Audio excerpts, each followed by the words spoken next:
I make it a goal of mine to build every single character I own in Genshin, and when I say every, I mean every.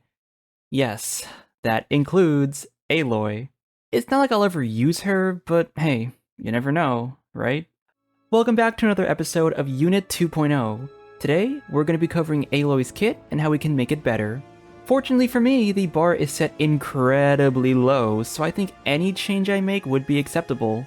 Before we begin, take a quick pause to read all of my disclaimers and personal design guidelines. As always, it'll all be down below, along with my social media links and music credits. Without further ado, let's jump in. Aloy here. I don't know this world, but my arrows are sharp and my bow's ready. Currently, a lot of Aloy's kit is designed around her normal attacks and infusing them with cryo. The problem is that getting the infusion requires a few extra steps, causing a lot of clunkiness in her kit. So much so in fact that many people just use her as a burst DPS, since that also does a significant portion of her damage. The first idea for my rework is to hone in on her normal attacks, and make that damage type her main focus. Don't worry, I won't be nerfing her burst, but when I'm done with it, there will be a major shift in talent priority. I'll also be addressing her lack of area coverage, since her damage is purely single target focused. Finally, I tried to maintain the idea of team flexibility within her kit. When you look at some of the earlier characters, you might notice that while they have their best teams, their kits are usually still general enough to work in other niches. For example, while Yoimiya was usually a vape DPS, she's still a good option for Overload or Mono Pyro. Since Aloy was a 2.1 release, I'm going to follow that same mindset and make sure her kit can be used in multiple team comps. However, you will probably have personal opinions on which team would be her personal best. Now, let's get into the actual rework. First thing I'm going to do, and this may or may not make people mad, we're going to downgrade her from a 5-star to a 4-star, and here is why. We are making the assumption that Aloy is still the free character we got in 2.1, but in addition to the general rework, she's gonna get all of her constellations and a fully refined signature bow. While we'd like to maintain Aloy's status as a 5-star, let's be honest, it's just not realistic. Think of it like the March 7th hunt form and how she gets all of her Eidolons for free. Aloy's the same way. 4-star character but with 5-star constellations, and let's be honest, that basically makes her a 5-star. In terms of actual numbers, the only thing that should change as a result is that her Ascension set goes from 28.8% cryo damage to 24%. Her multipliers are already somewhat okay for a 4-star, so I'll just keep them as is. We can see where the damage ends up, and you can make judgments on how multipliers should be addressed later on. Her base attacks are going to be the same. Aloy's skill is going to gain the most buffs because her bombs and the rushing ice state are extremely clunky to play around. These are mostly just quality of life buffs, and most of her actual utility will be part of her constellations instead. First things first, I think Aloy's cryo infusion should start the second her initial bomb explodes. This makes it so that her infusion isn't reliant on enemies triggering the little bomblets. Just cast your skill and start firing. However, when her bomblets explode and hit enemies, she'll still gain a normal attack bonus that stacks up to 4 times, so you can passively deal more damage as time goes on. The other change is that she won't have a cooldown between skill gains. One of the issues I had with Aloy is that if you use a grouper like Kazuha or Sucrose, you had a chance to trigger multiple bombs simultaneously. Even with the cooldown being as small as 0.1 seconds, it sometimes ends in scenarios where I only get 1 stack from 2 bomb explosions. By removing the cooldown, you can have the bombs explode at the same time, but Aloy can still gain all the stacks. Final skill change is the actual skill cooldown. Her current cooldown is 20 seconds, and I think it would be a little bit better if we made it something like 16 seconds. Depending on your teams, this may or may not matter, but there's always benefits to a more flexible rotation. For Aloy's burst, it's going to be the same thing, but I'm going to add one teeny tiny tweak.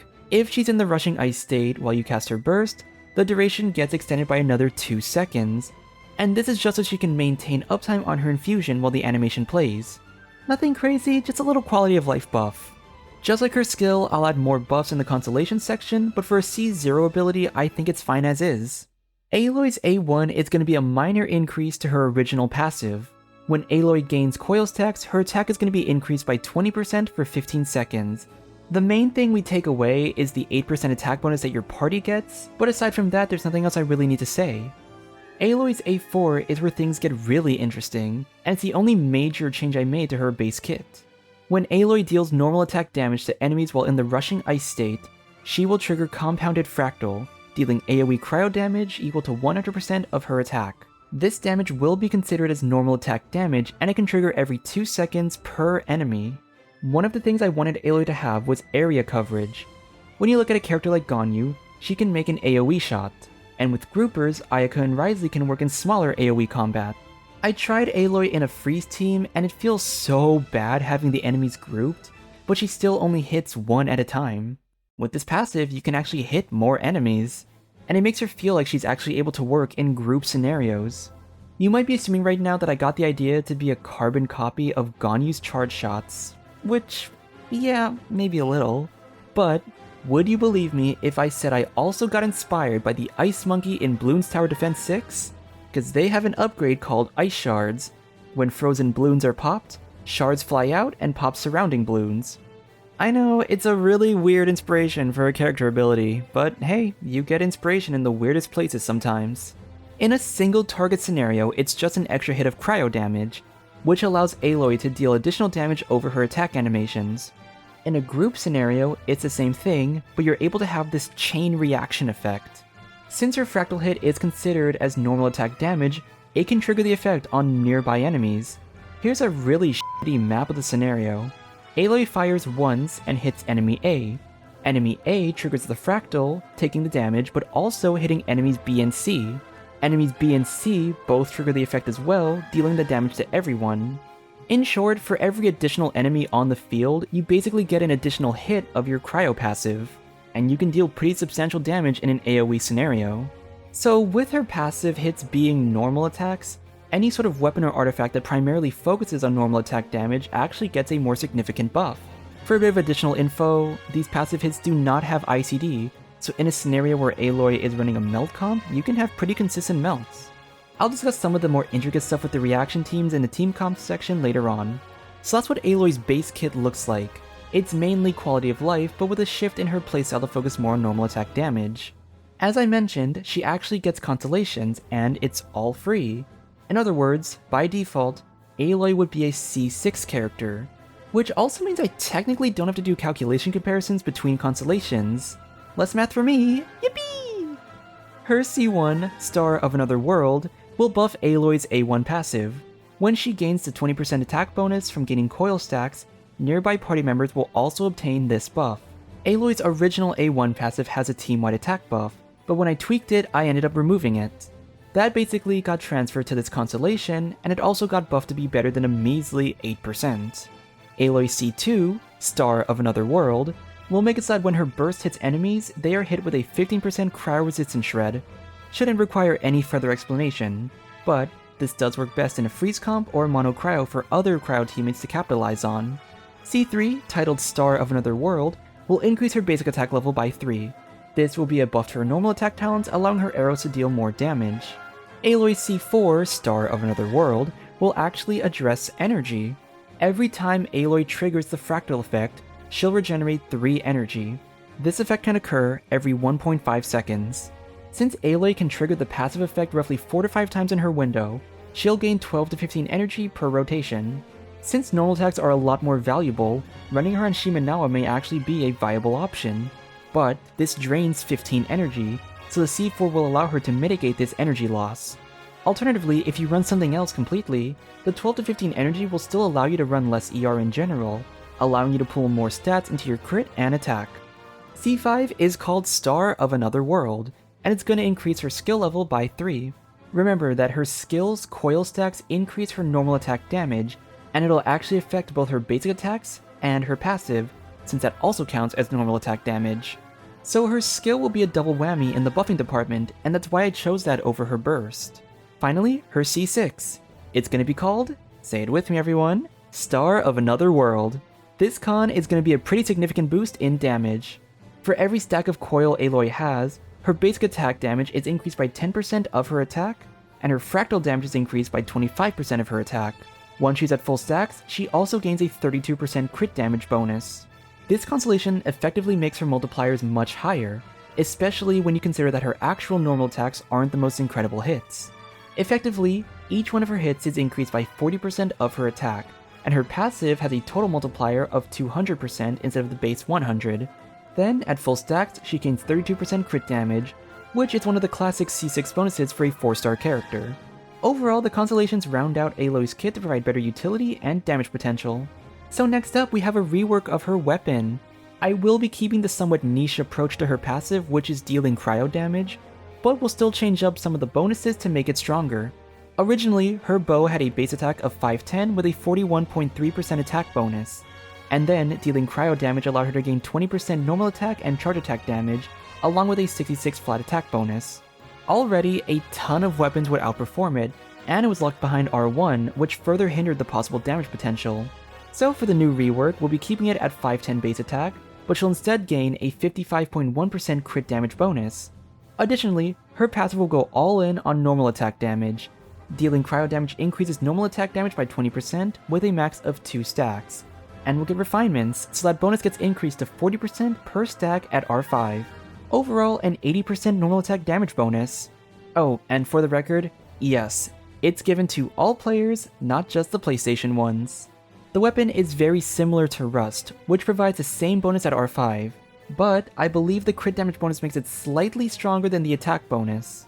And then compared to 5 stars like Amos Bow and Thundering Pulse, it's likely going to perform much worse, which I find to be balanced between a free 4-star weapon and a gacha 5-star. So I'm going to try and do a general comparison with her overall damage potential. Let's assume she's running her signature bow on an ADC build. We will be looking at Shimenawa for a general normal attack playstyle, as well as Blizzard Strayer for freeze comps. Here's the overall multiplier. For the original version, we have 3 strings of normal attacks, a skill throw, at least 4 bomblet hits, and her burst hit. Her old A4 granted a total of 35% cryo damage, but it was built up over time. So for the average, I'm just going to use 17.5%. The rework includes the same attacks plus the fractal hits, and I'll assume that we have 4 instances of fractal hits. It'll also contain the free Constellations and the buff signature weapon. And as a reminder, both of these calculations do not include external buffs or reaction damage. Here's the general comparison for a Shimenawa build. Against one enemy, Aloy's overall output is roughly 250% better. Something really interesting is that her damage starts to improve for each additional enemy that's within her radius. As I said before, her passive can trigger on multiple enemies, so on 2 enemies, each one is actually taking 8 hits of the passive instead of just 4. I found that the increase per enemy was linear. For each additional enemy on the field, Aloy's personal damage increases by roughly 63%. So against 2 enemies, the damage comparison compared to her original kit is around 310%, against 3 enemies that's around 370%, and so on and so forth. For a freeze comp on Blizzard Strayer, we are looking at a rough 227% increase in damage, with each additional enemy increasing that by 52%. The difference between sets is somewhat noticeable, but Freeze and Blizzard both have the additional advantage of crowd control utility. For both builds, her damage is a massive improvement from her original kit, and pitting her against multiple enemies will increase that even further. Now that we have a general idea on how she's buffed, I'll quickly discuss what new options she has for builds. Since we shifted the focus of her playstyle to be more normal attack focused, any sort of gear that buffs that will have a lot more value. Artifact sets like Shimenawa can be useful as long as you account for the energy needs. Alternatively, Echoes is less restrictive, but it's an RNG set which also has some reliability on good ping. Retracing Bolide requires a shielder, but playing one with Aloy can prevent her from getting staggered. Other normal attack sets like Heart of Depth and Desert Pavilion can work, but somewhat less so due to the 2-piece effects being useless. In terms of weapons, she has a similar change. Normal attack focused weapons like Rust or Thundering Pulse gain much more value compared to before. Her potential team comps don't really change, but I will mention how each of her main archetypes gets affected. Freeze and Hyperfridge teams are mainly buffed, since Aloy has much better area coverage to maintain freeze on an enemy, and better overall damage. Mono Cryo has the same buffs for the same reasons, but her C2 Cryo Res Shred also provides some better team-wide damage. Melt is the one that I actually think gets affected the most, for better or for worse. I genuinely have no idea how her changes will affect the viability of Reverse Melt. Her passive hits apply cryo with no ICD, and she has more area coverage, which means she has faster cryo application overall. It might get to a point where she applies too much cryo, and therefore is unable to reverse melt. However, this might be good if you want to run a forward melt team. Either way, she might be in a similar situation to Klee where her application is somewhat inconsistent. My assumption is that reverse melting should still work in single target scenarios like against a boss. Not only are bosses immune to freezing, but in single target, the passives won't be dealing multiple chain attacks between enemies, which slows down the overall cryo application. Overall, her best teams are probably going to be freeze, purely due to the crowd control aspect she plays around. This doesn't mean alternate comps like melt or mono cryo are going to be bad. If you like playing her in those teams, she will be a decent option there as well. Okay, that's gonna do it for my Aloy rework video. Since she was reworked to be a free 4-star unit, I wouldn't expect, nor would I want her to be, a unit that's truly meta, but she'd now be a much better free-to-play option if you needed a cryo DPS. Alright, now it's your turn. Let me know in the comments what aspects you enjoyed, what you would change, or any alternate ideas you have. Consider leaving a like and subscribing to support the channel. Thanks again for watching everyone, and I will see you all next time. Bye!